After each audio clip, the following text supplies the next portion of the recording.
My name is Annabelle, and I'm 39 years old.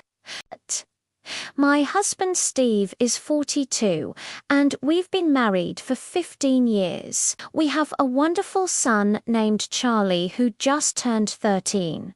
For many years, we lived a simple but happy life together. We weren't wealthy, but we had each other, and that was enough. Our days were peaceful, filled with the small joys and challenges that every family faces. One evening, Steve sat me down and told me he had made a decision. He wanted to go to the city to find better work. He said life was becoming too difficult in our small town, and once he earned enough money, he would return for Charlie and me. We could start a new life together in the city. I didn't want him to leave. The thought of being apart from my husband frightened me, but he kept insisting it was the only way to give our family a better future. After many long conversations, I finally agreed to let him go. The day he left was one of the hardest days of my life. I stood at the door watching him walk away, and my heart felt heavy. Every night after that, I cried myself to sleep. During the day, I waited anxiously for his phone calls. At first, everything seemed fine. Steve sent money home every month and called us regularly. His voice on the phone brought me comfort, and I convinced myself that our sacrifice would be worth it. I believed that soon we would all be together again. But then something changed. His calls became less frequent, and eventually they stopped altogether. The money stopped coming too. I felt abandoned and confused, but I couldn't afford to fall apart. Charlie needed me. I had to find a way to support us, so I started selling fruits and vegetables at the local market. Every day I stood under the burning sun or in the pouring rain, doing whatever it took to earn enough for food and Charlie's school fees. My son was incredible during this difficult time. After finishing his homework, he would prepare simple meals and wait for me to come home.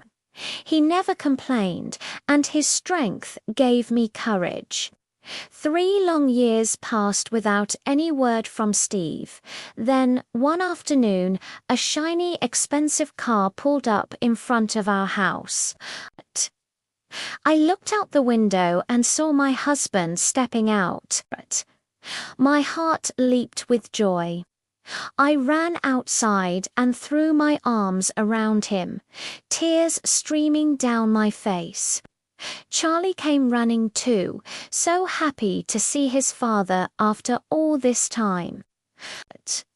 I invited Steve inside, telling him how much I had prayed for his return, how I knew he would come back to us. But something was wrong. Steve's face was cold and distant. He didn't return my embrace with warmth. Instead, he pulled away and said he wouldn't be coming inside. He wasn't here to stay. He had come to tell me that he wanted a divorce. The words hit me like a physical blow. I couldn't breathe. How could this be happening? He had promised to come back for us. I had waited faithfully for him all this time. He looked away from me and explained that he had fallen in love with someone else. He had already married this other woman. My entire world shattered in that moment. I thought about him holding her, loving her the way he once loved me, and I felt like I was going mad with pain. Through my tears, I asked him about Charlie. What about our son? Steve said he would never abandon Charlie. If our son wanted to, he could come live with him in the city. He would have a good education, nice clothes, and everything money could buy. Then he turned to Charlie and asked him directly if he wanted to come. I held my breath, certain that my son would choose to stay with me. We had been through so much together. We were close. But Charlie looked at his father and said yes. He wanted to go with him. He wanted the things his father could provide. I felt my heart break into 1,000 pieces. I begged Charlie to explain why he was leaving me, but he simply said his father was rich now and could buy him whatever he wanted. Steve smiled at this, looking satisfied. I grabbed Charlie's small bag of worn clothes, but Steve waved it away, saying he would buy our son an entire new wardrobe. I stood at the doorway with trembling hands and a crying heart as they both walked away from me. The house fell silent. I was completely alone. I collapsed onto the floor and sobbed for hours. In the darkness of my grief, terrible thoughts came to me.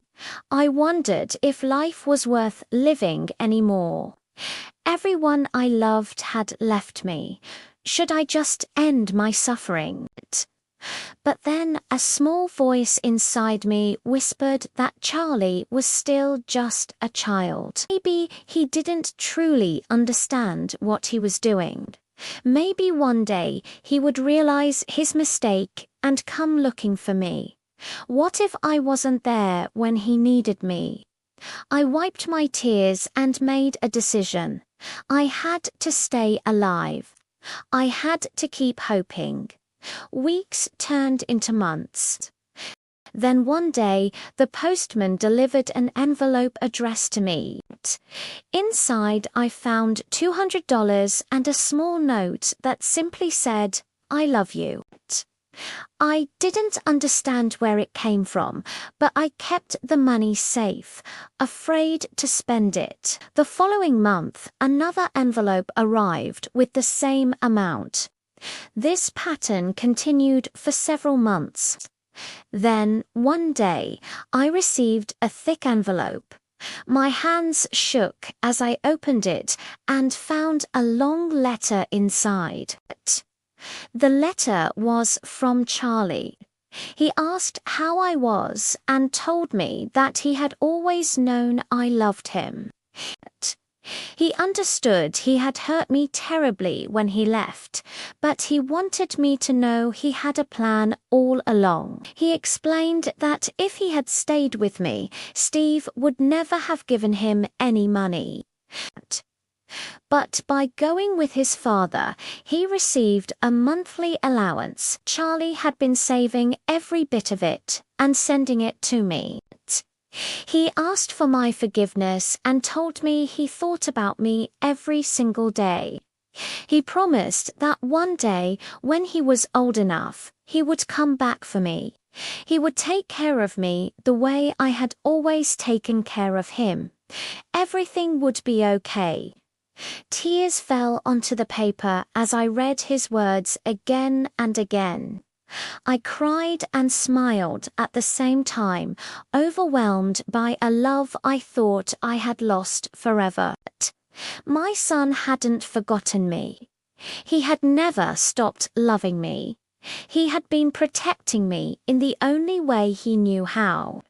As I held that letter against my chest, I realized that even in our darkest moments, love finds a way to survive. Pain may last for a season, but hope can carry us through until the light returns. I was no longer alone, and I never had been. My son's love had been with me all along, and one day he would come home.